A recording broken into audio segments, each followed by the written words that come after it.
এবছর ছোলার দাম কম, 5 টাকা কমাই মানে 10 টাকা প্রতিশতে। এখন মোটামুটি মালের চাইতে সব কিছুতে আছে আলহামদুলিল্লাহ। পেঁয়াজি, বেগুনি, ঝুরি ভাজা, তারপরে আলুর চপ, গোশের চপ, সব কিছু মোটামুটি ইনশাল্লাহ খুবই ভালো সেল হচ্ছে। মানুষের চাহিদাও বেশি, আমরা দিতেও পারতেছি আলহামদুলিল্লাহ। সব দিক দিয়ে মিলে আলহামদুলিল্লাহ বেচাকেনা সব ভালো হচ্ছে।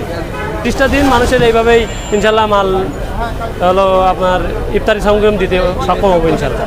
বেশি চাহিদা কোনটা? বেশি চাহিদা আপনার ঝুরি ভাজা, ছোলা আইটেমগুলো সবই ইনশাল্লাহ চাহিদা আছে কম বেশি। হ্যাঁ, এবং অনেকের যেটা যেটা পছন্দ, ছোলা, বেগুনি, আলু চপ সব কিছু ইনশাল্লাহ ভালো, মানে উন্নত মানের সব কিছু পছন্দ মানুষের।